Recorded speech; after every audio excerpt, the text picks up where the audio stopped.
Good evening, everyone, and welcome to tonight's election forum. My name is Steve Henson. I'm the managing editor at the Pueblo Chieftain.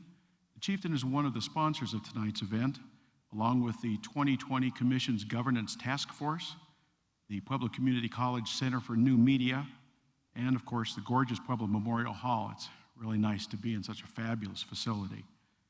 Tonight's forum features candidates for the Pueblo City Schools Board and also Pueblo School District 70 Board. We've combined the two as to one of the candidates for the District 70 Board was unable to attend due to a family emergency. So it'll be a little awkward in spots as we kind of bounce back and forth between issues, but we'll try to steer you through that. The forum for tonight's election event is each candidate will have 2 minutes to introduce themselves to you. And after that, then we will do a question and answer portion. Each candidate will have 2 minutes to answer the question. And then after everybody's answered it, they'll have an additional minute if they want to add something or clarify something. And we'll do that for about 45 to 50 minutes. And then once we get to that point, stop asking questions and we'll do a roundup in which each candidate will have 2 minutes to summarize their thoughts and ask for your vote. So we'll begin to my right with Jonathan Ambler, who's a candidate for the District 70 Board. Jonathan? Steve, thank you. I want to thank you for the opportunity to be here tonight and express some of my views on education. I have been a teacher for many years. I've been a superintendent. I have seen tough times in education, and I feel like I can help our district school board see into the future because of the experiences that I've had in the past. Okay. Our next candidate, and the remaining 4 candidates are for the Pueblo City Schools Board, is Patty Milner. Patty? Hi, my name is Patty Milner, and I'm running for District 60 School Board. I want to thank everyone first who helped sponsor this event, as well as the people who came here tonight and those who are watching at home. It's great to see so many people engaged in the process. I really believe in Pueblo, and that's why I'm running for school board. I know that in order for Pueblo to be successful, Pueblo needs strong schools that provide every child with exceptional learning opportunities so that they can reach their full potential. I'm a lifelong educator, serving first as a K-12 teacher and then as a youth development professional in the Boys and Girls Club. I also spent a number of years working in dropout recovery in the Gateway to College program at PCC, and I currently work at CSU Pueblo as a program manager. And I recently completed my PhD in educational leadership. I'm a firm believer in research and data-based decision-making, which when it comes to improving academic performance for our students, which is the #1 priority of our district, really means things like investing in early childhood opportunities that get our students started off on the right foot. It means supporting the integration of arts and classes that engage our students and develop creative problem-solving skills. And it means supporting strong math and science instruction that prepare our students for 21st century job skills. I believe that we can do this when we work together, when we bring together the resources of our community, the businesses, the higher education resources, and the resources in our K-12 schools and the resources in our families. When we bring those together, we can effectively change the culture in our community and develop a culture of completion. And I want to be a leader in that movement, and that's why I'm here to ask for your vote.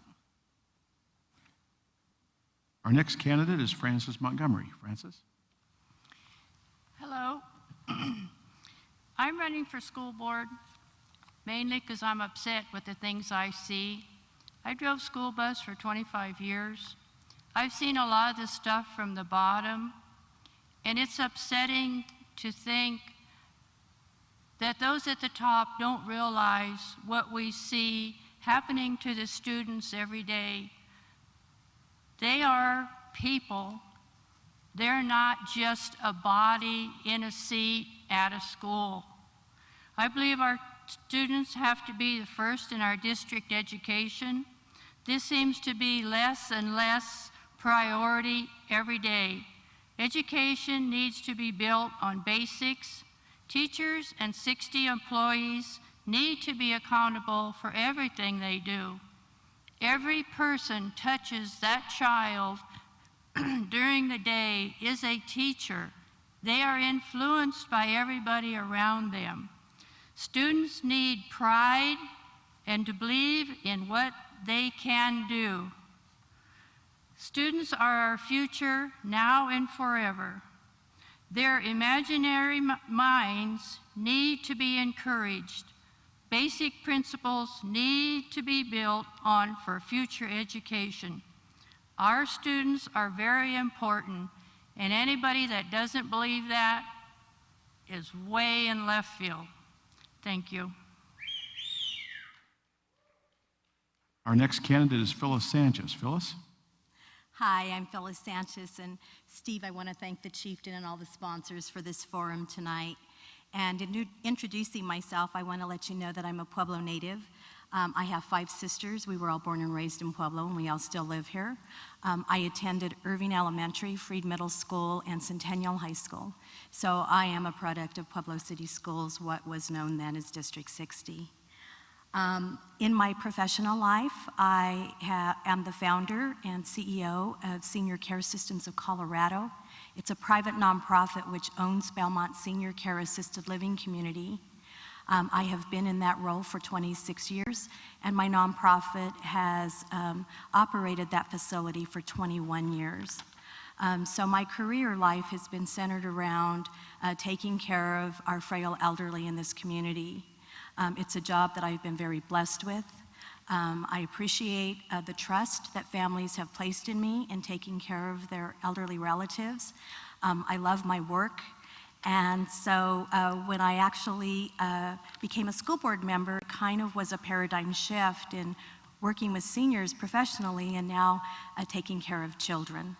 I can tell you that the last 4 years, it has been a pleasure to serve this school district. I have seen the hard work of teachers, boots on the ground. I have seen the hard work of the employees, our support staff, our administrators, who are trying to make a difference for kids. We have had challenges, we have always admitted them, but I do believe that we are moving in the right direction. It may not be as fast as we would all like it to be, but believe me, we take the education of our children seriously. And my motto has always been putting children first, and that has always been my goal as a school board member. And I appreciate your attendance here tonight. And I also appreciate that the other members who are here tonight to put themselves up for candidacy for our school district. So thank you for that. Our next candidate is Anita Stapleton. Anita? Thank you to the Pueblo Chieftain for this opportunity to speak and to Steve for moderating. My name is Anita Stapleton. I have been married for almost 23 years to Michael. We have 3 children, Cody, Kylie, and Colby. Colby and Kylie are still in high school. I have been a resident of Pueblo for 30 years. I am a 1985 graduate of Centennial High School, attended Northwest Nazarene College in Idaho, and completed my education at Pueblo Community College. I have been a nurse for 15 years and currently am working for hospice. I am running for Pueblo City Schools, District 60, because I am extremely concerned about the direction of education, not only in Pueblo, but in our country. The federal government is rolling over the states through education bribe money called Race to the Top. Colorado has taken a bite of that poisoned apple, better known as Common Core or National Education Reform. I stand for local control, meaning District 60, District 70 should make the decision regarding standards, curriculum, and assessments, evaluations, and what data on our students should be collected. Colorado has that uniqueness due to our state constitution. Colorado teachers, parents, and students worked hard to adopt the Colorado academic standards, not to be thrown away for national education standards. Bill Gates and the U.S. Department of Education can't keep funding these mandates, so it's time to go to the taxpayers with Amendment 66. When the tests get fully implemented, we'll see the true cost of Common Core. I think it's unfair to go to our taxpayers to ask us to bail out when our state doesn't manage the money properly. And these assessment tests are a result of Senate Bill 191. Classrooms across the country, state, and city of Pueblo will be focused on teaching to the test. It's time to get back to basics. Parents and teachers need to work together to see that students learn and achieve. We need a school board, local and state level, that will be transparent to the citizens and students of Colorado.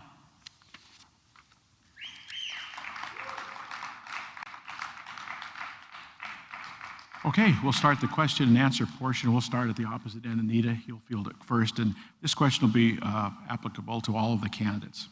What is your position on Amendment 66? And if it were to pass, how would you like to see your school district use funds from that measure? Well, I am definitely against Amendment 66. If it passes, I'm going to be praying, which I am every day now, that it does not. A majority of that money will be going to implement the very thing I'm against, national education reform, Common Core. Common Core has been in our state for 3 years, and a big portion of that money, we just had a representative from the CDE state that without Amendment 66 money, we're going to struggle to get that implementation done. If it's implemented, I'll go along just like I'm doing now and continually fight until Colorado gets out of Common Core. Phyllis? Well, I can tell you that Pueblo City Schools Board did adopt a resolution to support Amendment 66, and I personally support Amendment 66. The reason I support Amendment 66 is because the state of Colorado has already implemented Common Core. We are one of 46 states in the consortium, and money has already been invested. We are already preparing our teachers and aligning our curriculum, because when you're told by the state that you will follow Common Core, you need to start preparing your schools. Amendment 66 will bring $22.8 million to this school district. And when folks say that money doesn't make a difference, we have proof that it does make a difference. 5 years ago, Pueblo City Schools received a $7 million federal magnet school grant. We took 2 of our worst performing schools, Fountain and Corwin, and we turned them into magnet schools with an IB focus. They are now 2 of our top performing schools. So I do believe that money does make a difference. We have high poverty in our city. We need those funds. Those funds will go to high-risk students. They will go to English language learners. It will help fund SPED, which is special education, which has never been fully funded, and all children deserve an equal education. It will also change our school finance formula to where cities, and especially Pueblo City School and also District 70, will finally have an increase in per pupil funding. So I have to support that if it will bring money into our community, into our economy, and strengthen our educational system. Okay, Francis? I'm not for 66. There's too many things we don't see. The fine print is not understood. I understand there's money allocated where places they say it's going, it's not. The tax bracket that you pay into, don't kid yourself, it will be changed. The amount will gradually increase every year. It's my understanding we had an amendment similar to this a few years back. Wonder where all that money is.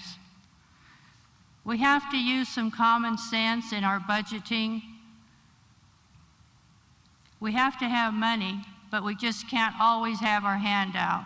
The more money we get for the government, the less Pueblo will have a say in our students' education.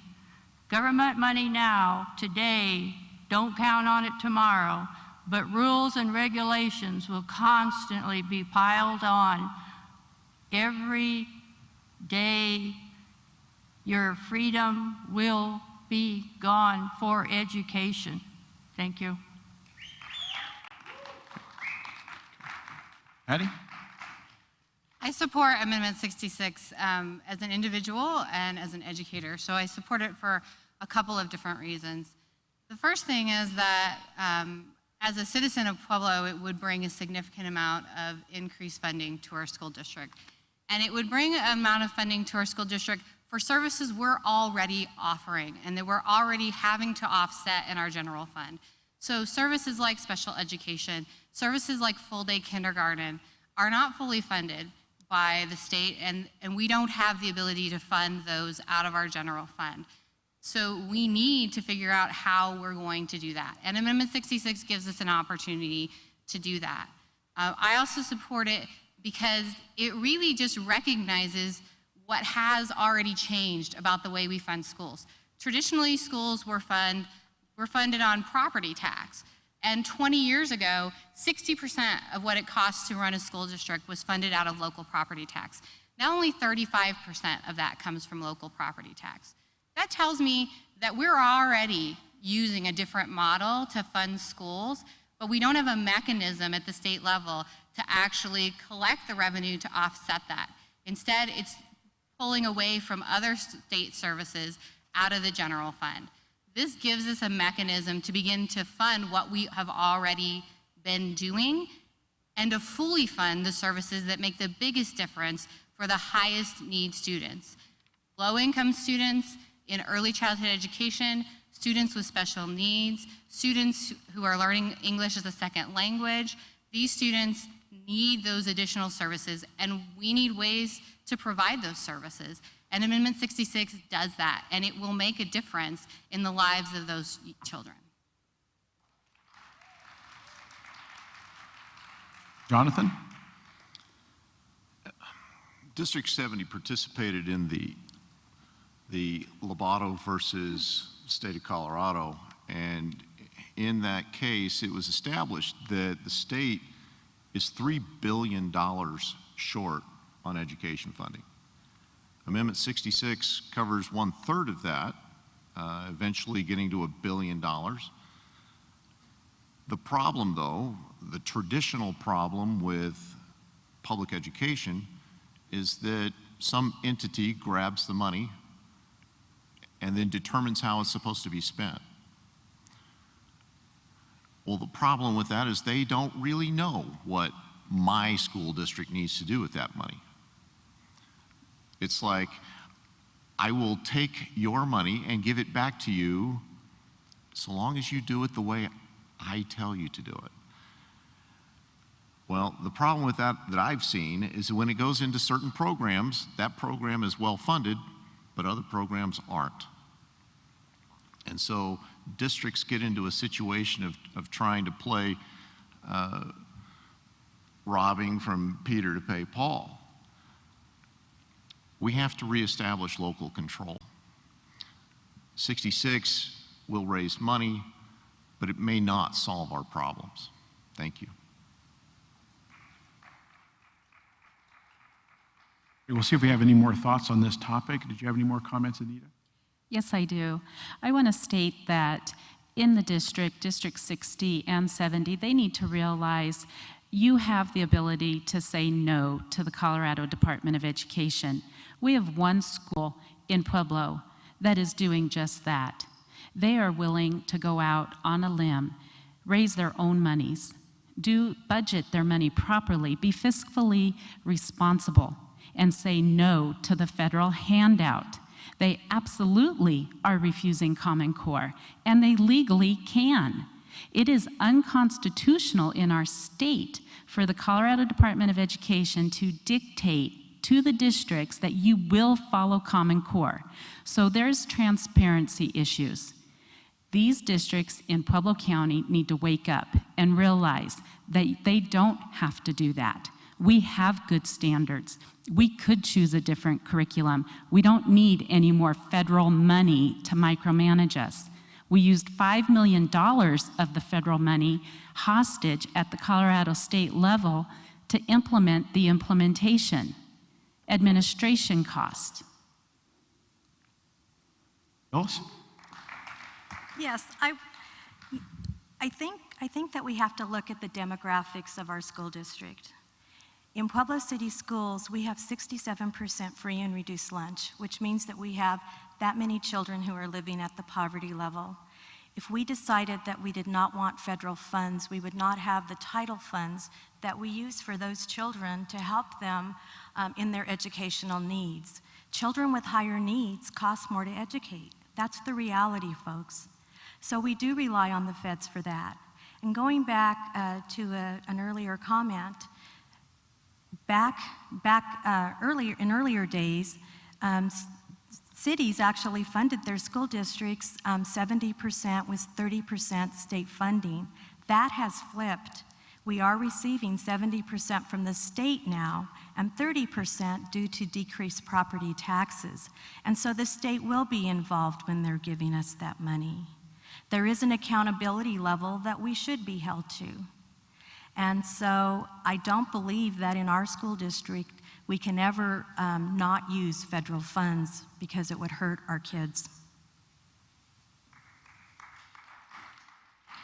Hey, Francis, do you have anything else? No, okay, that's fine. Patty? I have to agree with Phyllis. I think we do not live in a district where it's realistic to say that we could function in isolation of federal monies. And certainly, obviously, we can't function in isolation of state monies. Those monies are providing vital, essential services to students within our school district. Now, does that mean that we always have to go along with absolutely everything that's presented to us and that we shouldn't be out there advocating for laws and regulations that benefit our school district? Absolutely not. But if we want to change the law, then we need to change the law. We don't need to fight about whether or not we're going to implement the law. We need to go about advocating for laws that work better for our students. Jonathan? In a 2010 article in a magazine called District Administration, it reported how some of the best funded school districts in the country had the lowest graduation rates. And some of the lowest funded states had the highest graduation rates. The problem that we face more than total funding is control of the money. Our state dictates to our local school boards, and that's something that our school boards need to address. It's more important that we have the ability to move money to programs that that money needs to go for, and we, the school district, have a far better idea on that than someone in Denver or Washington, D.C. Okay. We're going to try to do some district-specific questions. We're going to have to do a little bit of fancy footwork here, but I think we can make it work. So, Jonathan, I'm going to ask you a question about District 70, and I'll ask a similar but different question for the for other candidates. District 70. There seems to be some concerns about the district's ongoing bond issues and construction projects. What is your evaluation of how that's progressing? The school board was advised that there may be a shortfall as much as $5 million related to the construction projects. The school board has made a commitment to follow through with those construction projects, and I know that the administration is looking at options on funding that shortfall. That is a big part to do with the economy and job growth. As contractors have more work to do, they're able to raise their own rates.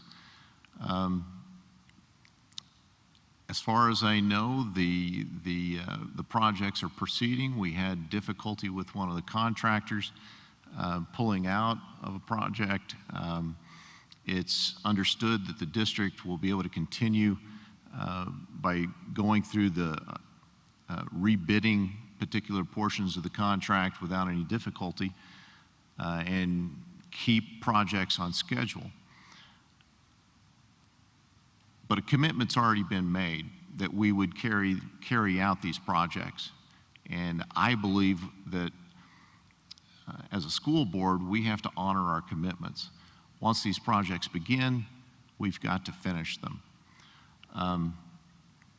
My key concern with the construction projects is making sure that we get the quality that we require. I've seen difficulties in Florence, Aguilar, La Junta, where school construction projects ended up being a nightmare. That once the construction was complete, there was shoddy work that ended up costing hundreds of thousands of dollars in addition to the expected projects. And so I'm mostly focused on making sure that the work is done in an effective manner. Thank you. Let's try that same general topic with District 60 Pueblo City Schools with a little bit different twist. Phyllis, you'll start with this one. During tough economic times, there's always a discussion about closing schools. And yet, there are several areas, and University Park and El Camino are a couple that come to mind that probably need school buildings. What are your general thoughts on this topic? Well, obviously we have aging schools in our district, and our district did close 3 schools 2 years ago. The reason for those school closures were in the mid-1970s. We had about 28,000 students in our school district. Currently, we have about 17 or 18,000 students in our district, and we had all of the same number of buildings open. Unfortunately, when you have a building that can support 600 or 700 students and only has 180 or 200 students, those students get shortchanged. So the school closure was really a budget-cutting measure, and it also was to redistribute children into schools where they could continue to have art and music and a lot of the subjects that, a lot of the electives that had been taken away from their schools. We have aging schools. We need to look at that.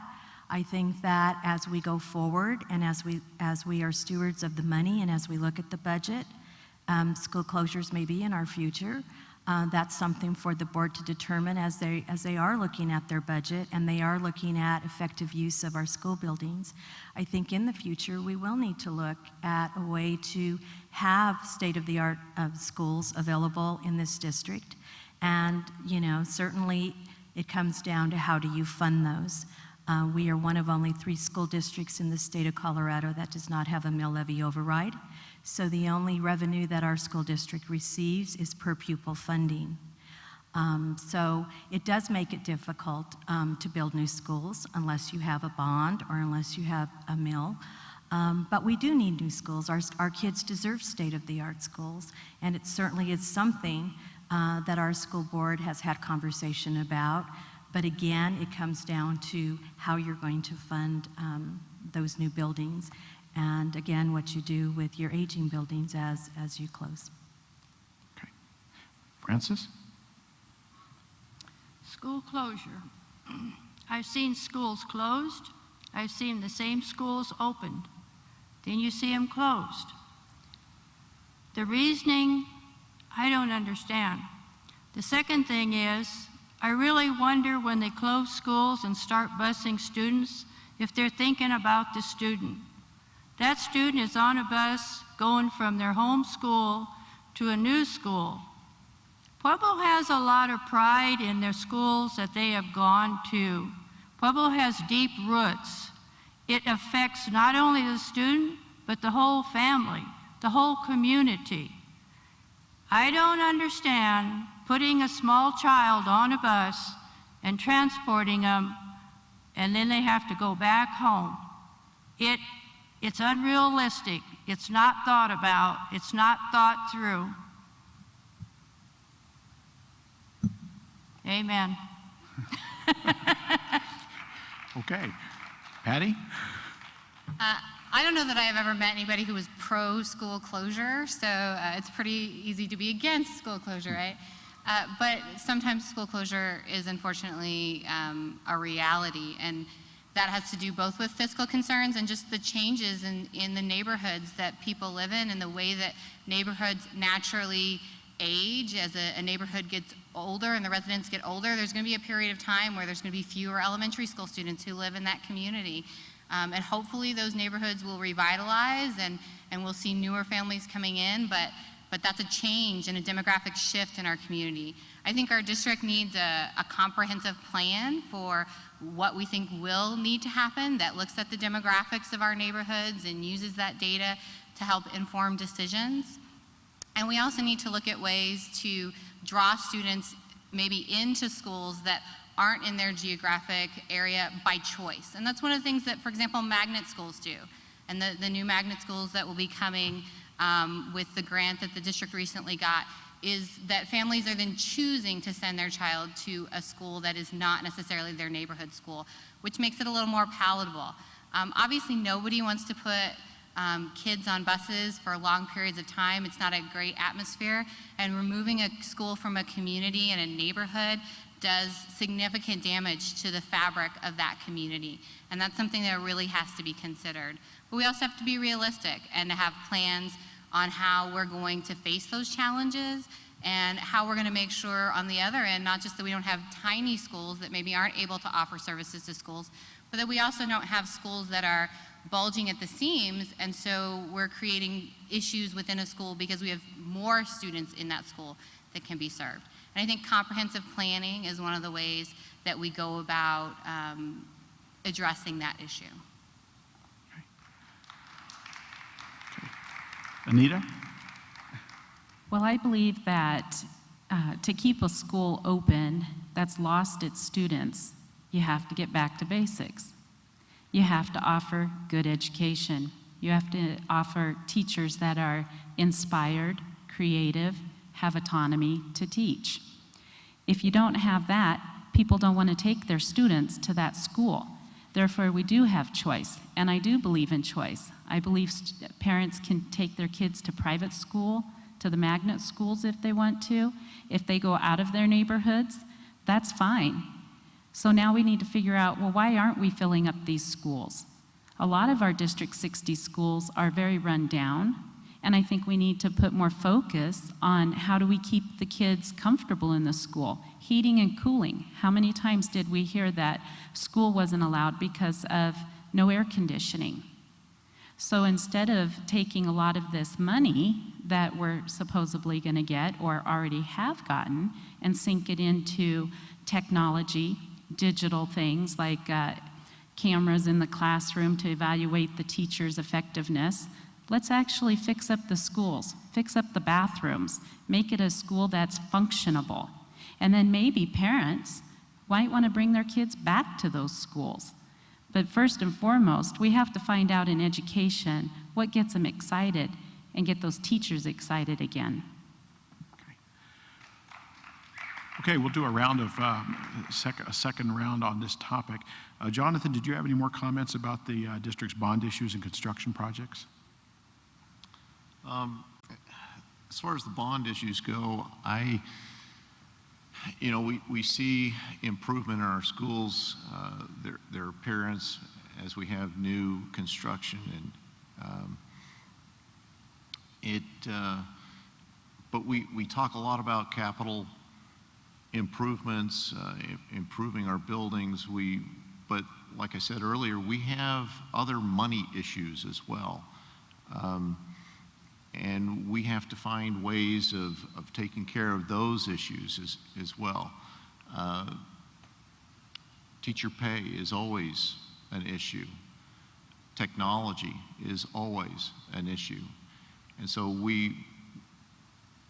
our taxpayers agreed to improve our buildings, but we honestly may get into a situation where we need additional funding locally to address curriculum and resource needs and technology needs. Thank you. Okay. On the topic of opening and closing schools, Phyllis, do you have anything else? Yes, I do. As someone who has been on the board for the past 4 years, I think I have a different lens. And so what I want to repeat is that the students aren't there. We have about 10,000 students less than we did 30 years ago. So fixing up the buildings and trying to attract students who don't exist would be unrealistic. Do we need new buildings? Obviously we do. How we pay for those would be a decision of the board and probably a community discussion, because we do serve the community and we do serve the taxpayers. One of the things that our district has done is tried to offer more choice to students. That is what education reform is about, is offering different opportunities to students to meet different needs and parental choices in education. We have the 3 middle schools of innovation, which is very new to this school district, so we are doing something different. And they have been very popular in our community. We have the 2 magnet schools that were established 5 years ago, and the 4 magnet schools that we will be establishing in the next year with the $10.3 million federal magnet school grant. Francis, anything else? We asked the question why we're losing students. I think we need to look at our education program. A lot of District 60 students are now District 70 students. We wonder why. Why? Just ask yourselves why. We need to be, lack of words, smarter on what we're doing and why we're letting these students go out of our district or to a private school. Thank you. Okay. Patty? I happen to have somehow managed to live in 2 neighborhoods where local elementary schools were closed. I grew up in Hyde Park, and that elementary school was closed while I lived there. And then I live very close to Morton Elementary School, which wasn't closed, but Summerlid was. And it definitely changes the dynamic of a neighborhood. And again, those are things we need to consider. We need to consider what's best for the children who are going to that school, and how do we make sure that children are getting the best services. We need to consider how schools contribute to the community around them and the neighborhood around them. But we also need to be realistic, and we need to make decisions not just on what we wish was true about the ability to keep a school open, but what is actually true. And so sometimes that means that we have to change our expectations. And that's not something any of us want to do, but it is a realistic thing that sometimes happens. Okay. Anita? Well, I believe that the students are there as well, and they are going to other districts. My children go to District 70. We live in city limits, but I take them to District 70 because they offer better academics until Common Core. Now, am I considering pulling them out of District 70? Not to go to District 60, because I want them out of Common Core. We, as parents and citizens, will not have choice anymore with Common Core. We need to go where the academics are achieving and where we are offering better education, teacher satisfaction. And so I think that's the bottom line where we need to find to fill those schools. If the building is dilapidated and it's going to cost more money to do the renovations, then by all means, we need to close those schools. But if it's all about the student numbers, you need to ask yourself then, why are the students going out of the district?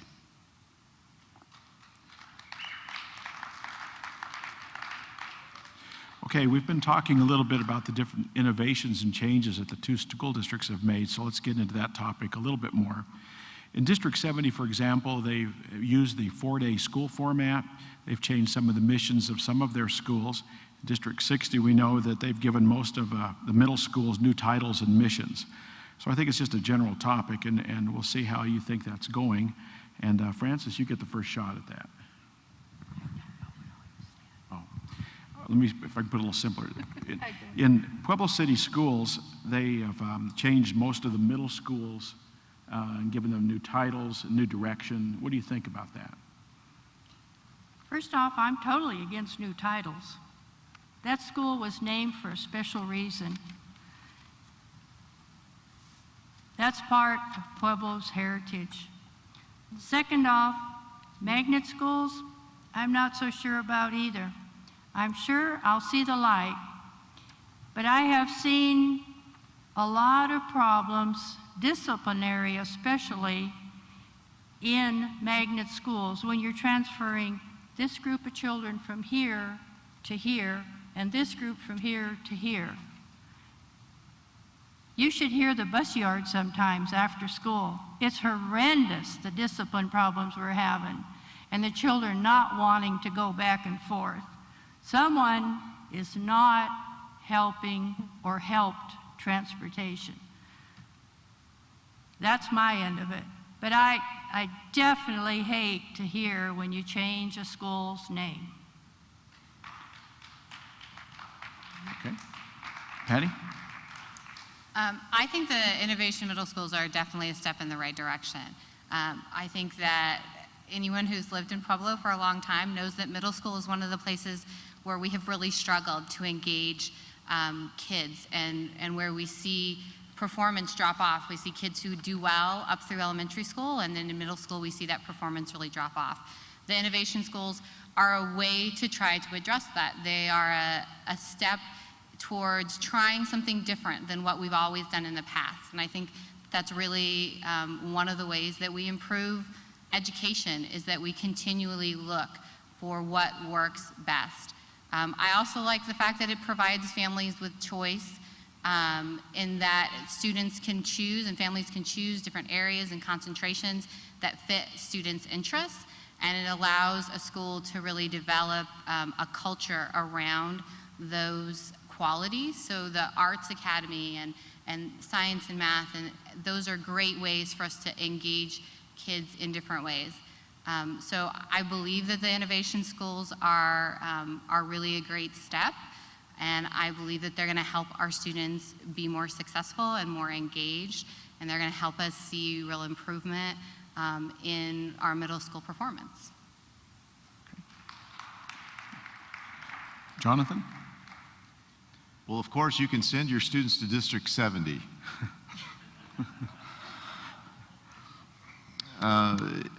You know, District 70 is a good school district. I can certainly understand why parents would want to bring their students to our school district.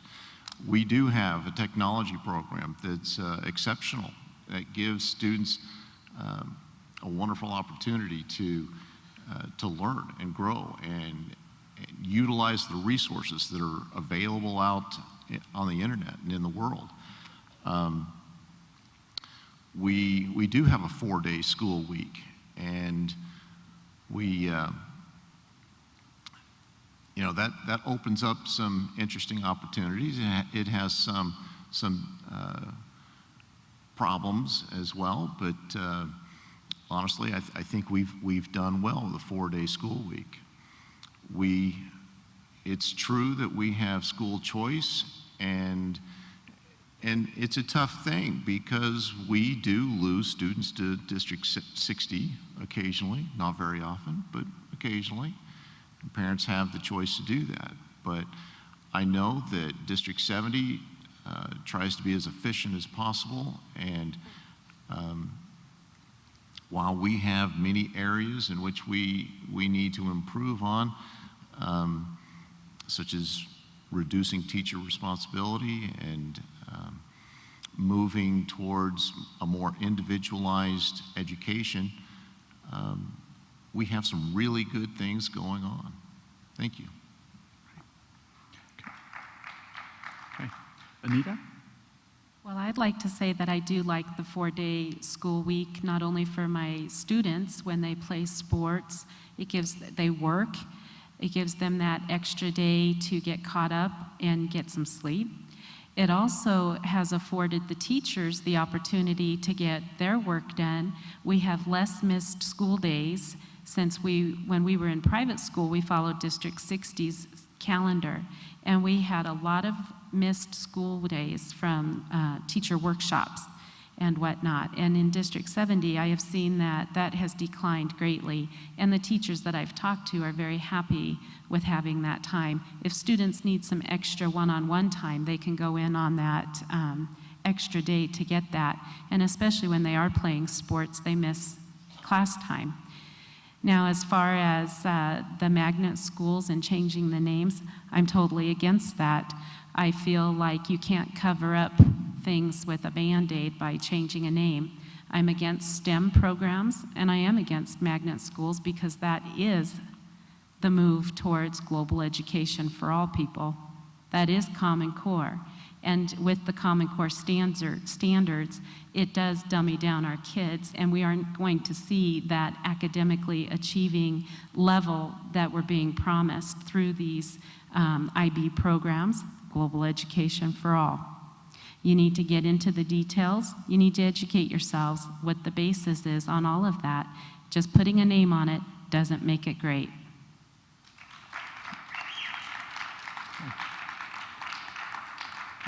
Phyllis?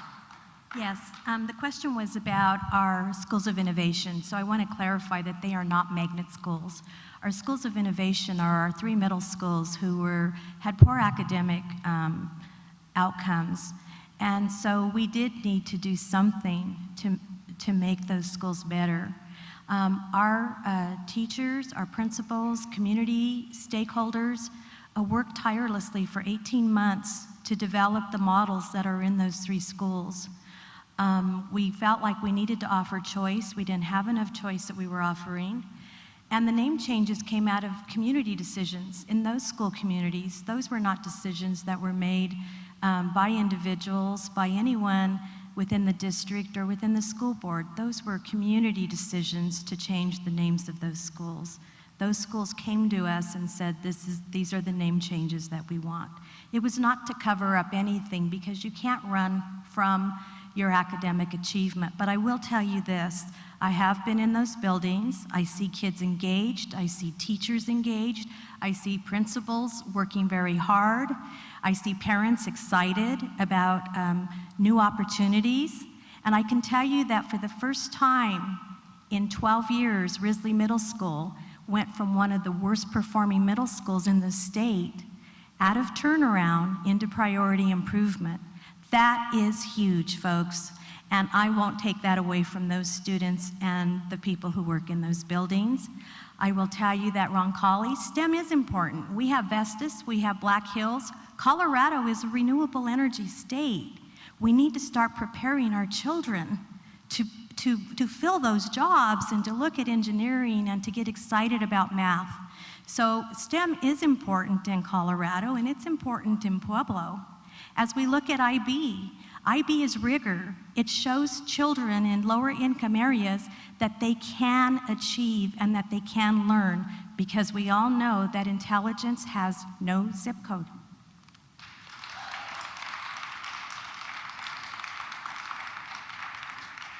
Okay, any other thoughts on this topic, Francis?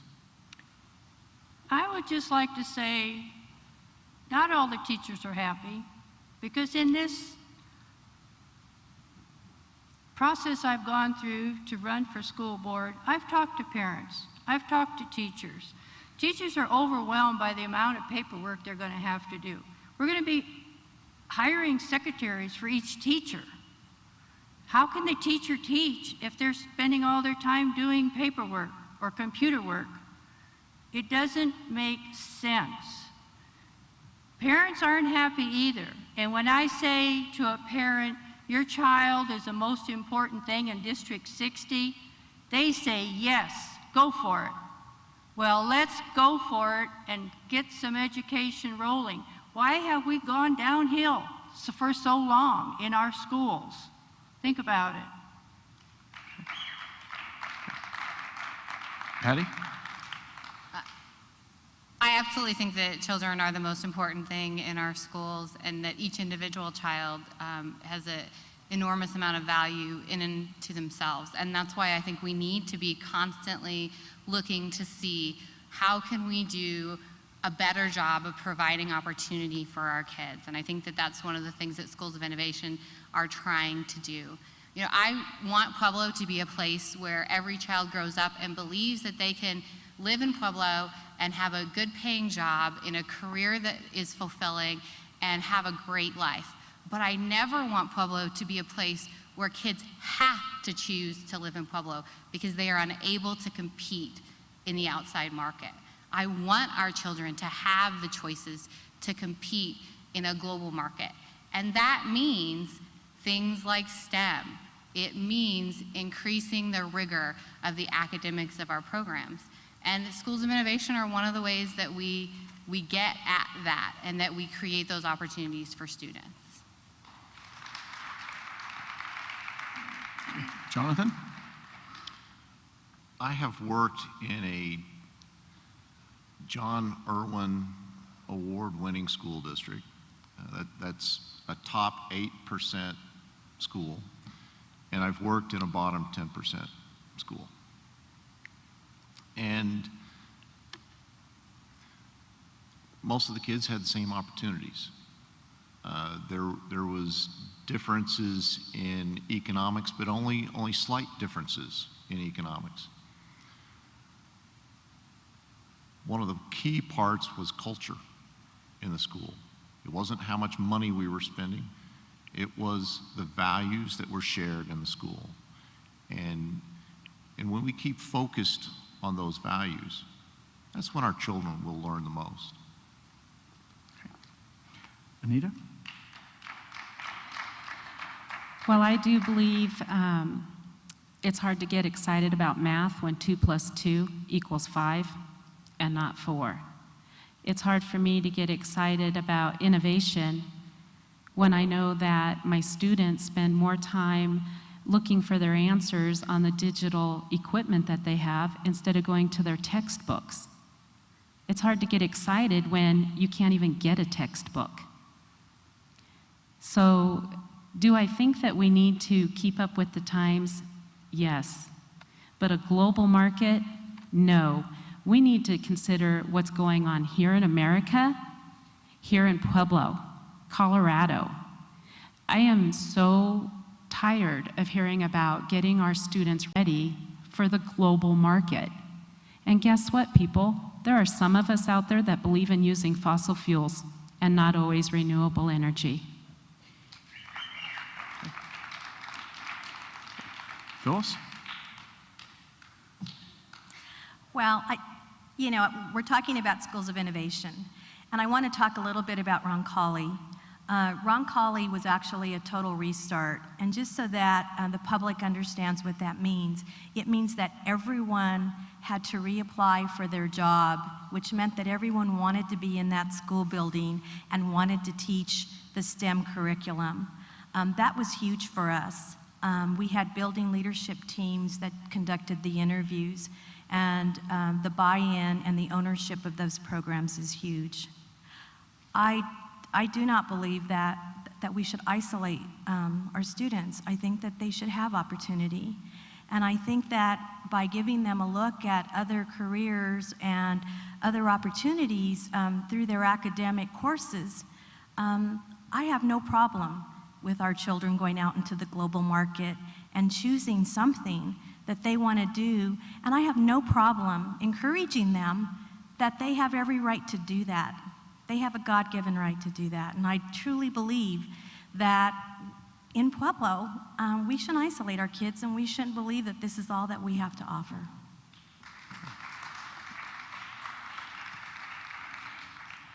All right, well, let's get into the classrooms a little bit. One of the things you hear from teachers so much is how difficult it is to enforce discipline. You have large class sizes. You have parents that don't necessarily support them. They feel that sometimes their school and central administration do not support them.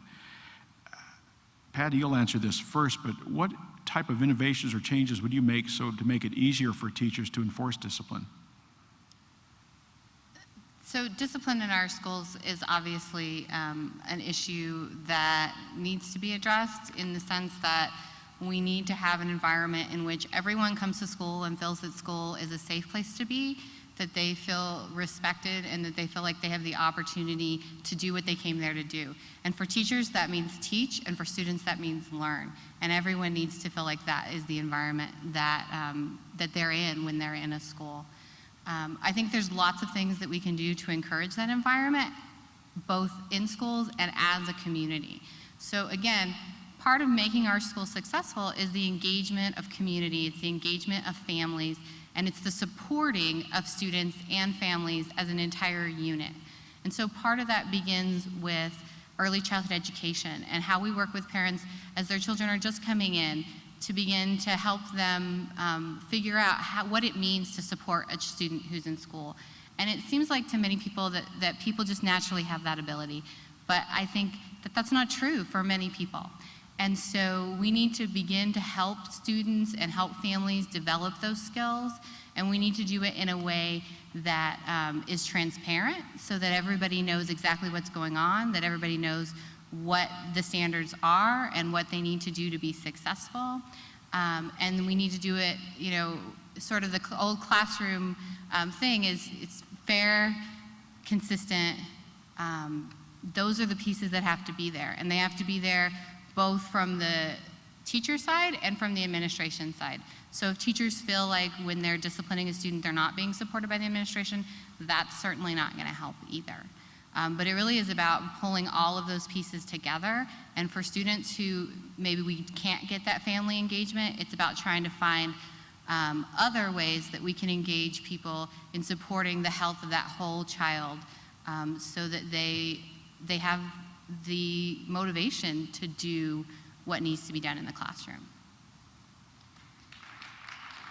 Okay. Jonathan? I was asked recently about removing students from the classroom, if they were disruptive, and how I felt about them going to school administration and then immediately returning to the classroom. And one of the first things I thought about is, what about the kids left in the classroom? If their education is being harmed by some student intentionally interrupting their education, that's a serious problem. Taxpayers pay over $300 a day for a student to be in school. If they're not getting an education, then are taxpayers going to get a refund? I doubt that. Consequently, the other side of that argument is, well, what about that disruptive student? Aren't they missing out on being in the classroom? So you've got to balance those two aspects. Is the one student who's being disruptive going to be a problem for the other 26 or 27 students in the class? And that teacher, what's the stress load on the teacher that has to face a disruptive student? You know, this week we saw 2 teachers die in this country. Teachers are concerned about their personal safety. I think that we have to reestablish discipline in our schools. Thank you. Anita? A good old wooden paddle in the principal's office.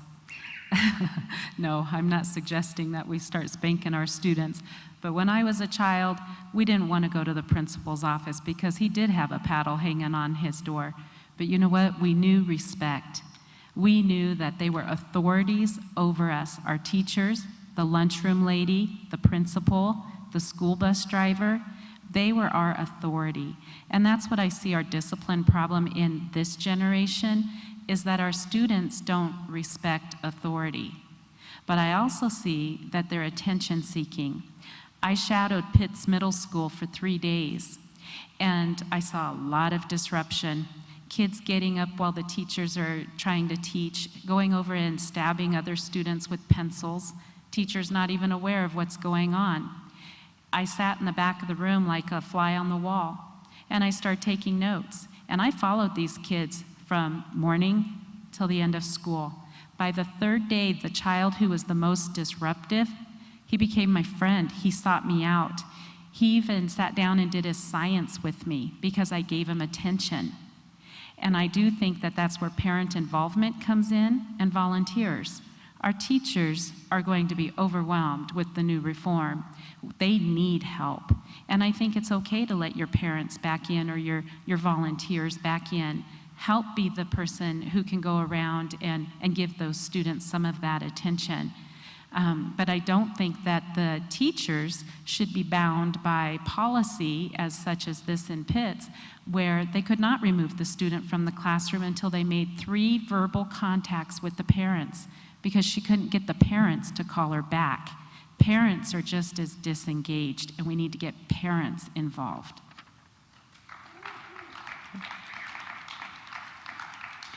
Phyllis?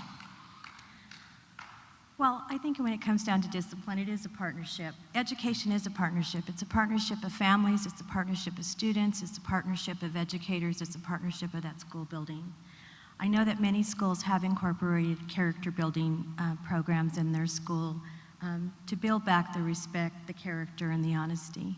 But one of the things that I want to remind you of is that we live in a different society, and students are a microcosm of the society that we live in.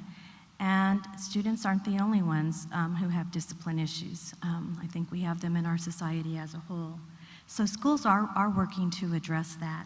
They do have supports in place with assistant principals, and middle schools and high schools also have SROs to handle more extreme discipline issues. We also have the VIPS program, and that's Volunteers in Pueblo City Schools.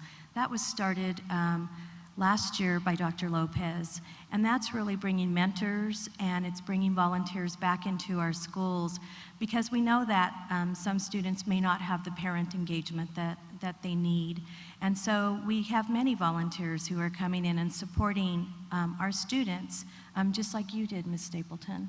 And we need more of that. We need adults to help become engaged with our students and to help our schools with that. Again, we have high need students in our district. And our VIPS program has been very successful, even though it's only about 1.5 years out of the chute. I also think that many of our buildings are utilizing their school leadership to help with disciplinary issues. But at the same time, we do need to keep students in classrooms, and yes, the disruptions need to be handled. Many teachers manage that well. A lot of that is also some teacher learning on how to handle those difficult discipline issues, but we are working on it. Okay, Francis? Discipline issues, I feel, are pushed off, blamed on someone else. Maybe the students aren't disciplined at home, but when they come to school, they can learn that in school they do have discipline. Don't pass it by. Think about putting 60 kids on a bus, a small area like that. Do you think that bus driver can drive down the highway without discipline? I was very strict. Parents complained, but in the end, they were safe. That was my job. They learned when they walked on that bus the rules of the bus. It's the same as rules of the schoolroom. It has to be discipline every day, all the time. I know it's hard for teachers and they get very frustrated. But our teachers have to be backed up by principals. Principals have other things they want to do. They think, discipline them however you want. I've been to principals many times. I have wrote up a stack of write-ups on children, and it got passed down. I took matters in my own hands, and those children were disciplined. So I don't think we need to pass the buck on discipline. It starts every day, and it has to be every day. And I do believe parents do need to help us. But maybe those parents weren't disciplined, so we can't blame them. Parents, lots of them are so young, they don't know how to raise their children. We need to help them. I'm sorry. It's part of educating our students. Thank you. Okay. Patty? Firm, fair, and consistent, right? And I think that's what you're hearing across the board. That's what we need in terms of discipline. Firm, fair, and consistent from teachers, firm, fair, and consistent from parents, firm, fair, and consistent from administrators.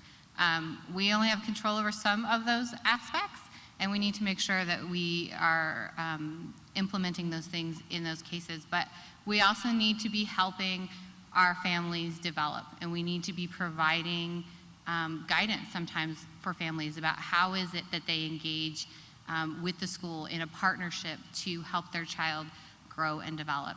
We need to be helping our teachers develop strategies. I remember being a first-year teacher, and classroom management is something that you are unprepared to really understand the depth of the complexity until you're actually there in the classroom. So we need to make sure that we're providing the kind of professional development that helps our teachers not just be firm, fair, and consistent, but also helps our teachers understand the dynamics that our families and children are facing so that they can do that in a way that nurtures and fosters growth. Jonathan? Teachers are asked to be teachers, psychologists, social workers, parents. They're asked to do many, many different things, and it makes it a very complex job. I can take a really good teacher and put them in a classroom with 100 really good students, and they'll have a great class.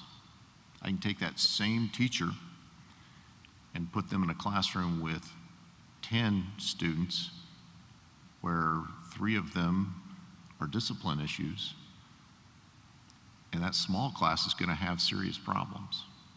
The discipline issue is very, very difficult. It takes up resources that districts with limited funding can't deal with. And so we've got to address it in the best, most effective, efficient way possible. And it does. It does involve family involvement. Thank you. Anita? Well, just to sum it up, I believe in boundary setting and consequences. And like Patty said, you have to be consistent in that realm. I also do not believe that in my household we have rules and we have our boundaries, and I don't want a teacher stepping over my boundaries in my home. But if my child is being disruptive and misbehaving, I want that communication. And I do see that as my children have gone into the public school realm, I don't get that communication back. We just hope that they're being little angels while they're at school. But I also believe in smaller class size. And I think that a lot of our discipline problems can be controlled with less students in the classroom, which opens up another can of worms. So. Okay, Phyllis? 2 things that I heard from this panel is that we don't have the funding to do the things that we need to do, and then smaller class sizes. I agree completely with that, and that is why I'm supporting Amendment 66, because that is an opportunity for us to have those things in place. I also believe in the consistency. I believe in teaching students self-control. I believe in structure. And many times what we provide in school is not always what our children are receiving when they go home. For some of our children in Pueblo City schools, I can tell you that school is the safest place that they are during their day. We have many students who are dealing with adult issues, and it's the reality of what's happening in our school district because of our issues of pockets of poverty in our district.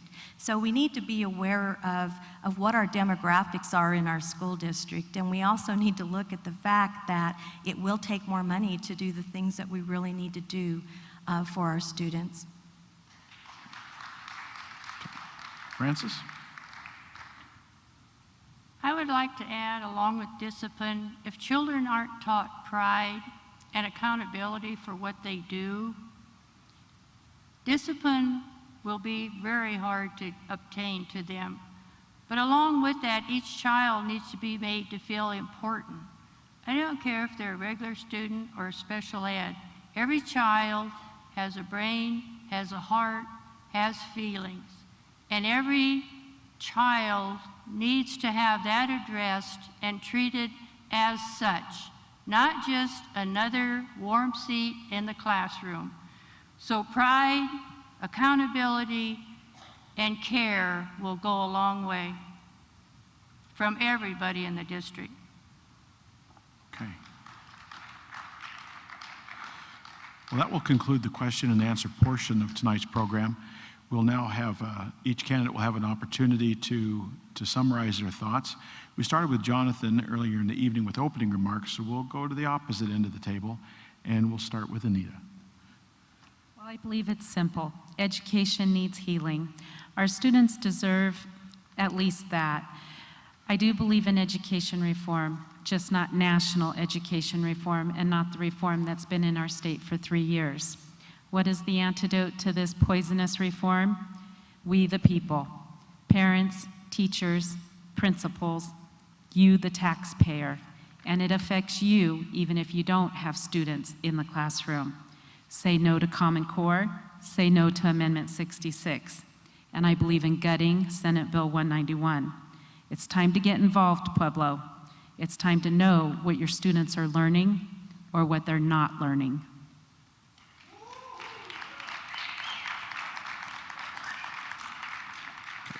Phyllis? Yes, I'd like to sum up my thoughts in saying, first of all, again, thank you, Steve, and to the sponsors for conducting this forum tonight, and again to my colleagues on this panel for your thoughts and for being here tonight and running for the various school districts, our school district and District 70. I do appreciate that. I've done the work, and I know what you're running to do, and I certainly commend you.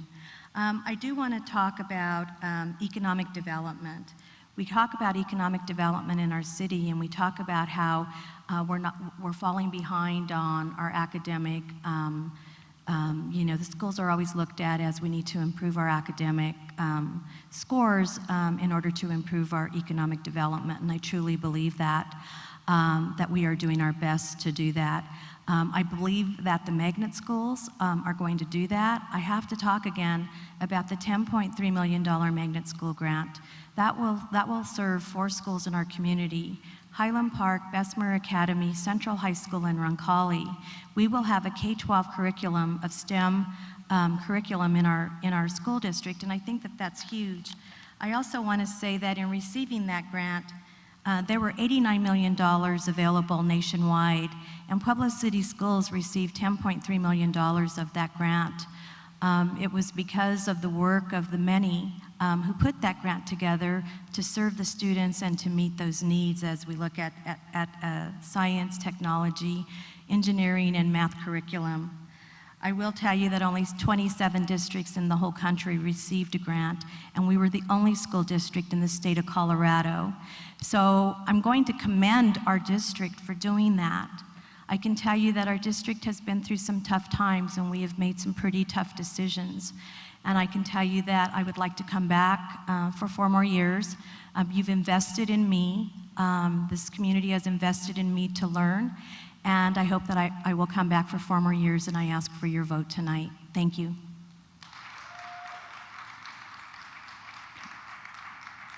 Okay, Francis? There's much I'd like to say, but I'll leave you with a few thoughts. Students have to be our first priority. Where should District 60's money be for, and where should it come from? Not all amendments are good. Read, educate, and think for yourself. Remember, all beautiful roses have thorns. Is it necessary to keep a budget? Government money takes away your rights. Remember what you're voting for. Do you want your school federally controlled? Does throwing money at a problem fix it? Do common sense thinking follow your instincts? And remember what your gut instinct really is. Each and every student is important now and forever. If that's not important, we are definitely in the wrong career. Thank you, have pride, think twice, and carry on.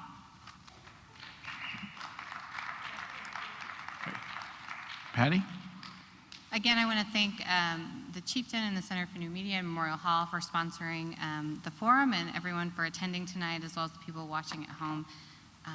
It's great that people are really interested and engaged in what's happening in our schools, because that's what we need in order to move the needle, in order to change the culture of the way school and education have been addressed in our community for a long time. And I believe that we can do that. I believe that working together, we can leverage the great things about our community, the great things that we're doing in our schools, the power of our local businesses, the huge investment that I think our community really wants to make in our kids, and the values of our community, where we believe in each other, where we support each other, where we value hard work. These are amazing resources that we can bring to the table to change this and to create a culture of completion in our community. And I believe that I have the skills and knowledge to be a leader in that movement. And so that's why I came tonight, and that's why I asked for your vote. And thank you all for coming.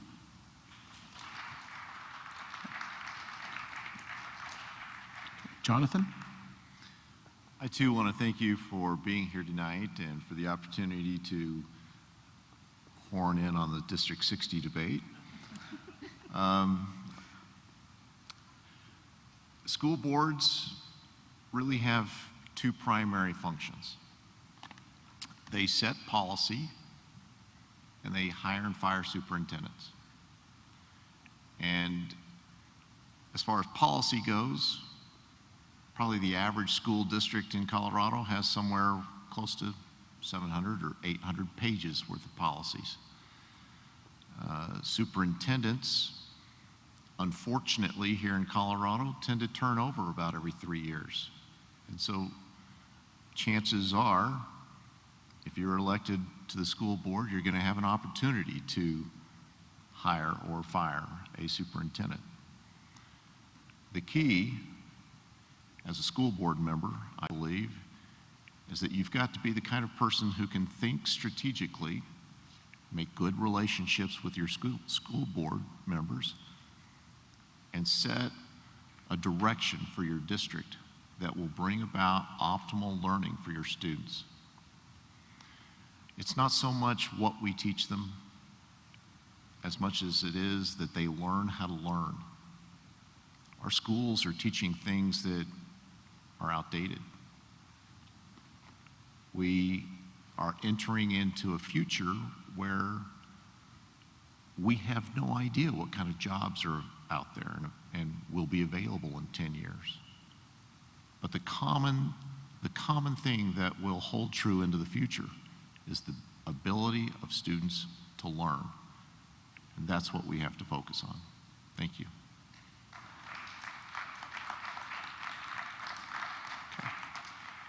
Well, ladies and gentlemen, we'd like to thank you for coming. I'd like to thank you for being such a respectful audience. This is a tough time for politics and for people to run for elected office. We all know how things have been lately. And I'd like to ask you to join me in thanking these 5 individuals for being willing to serve us in this community.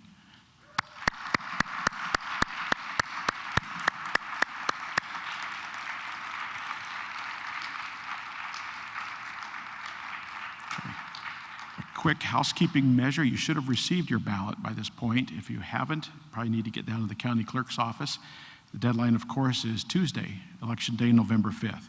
Thanks for coming tonight, and thanks for watching. Have a safe and pleasant evening.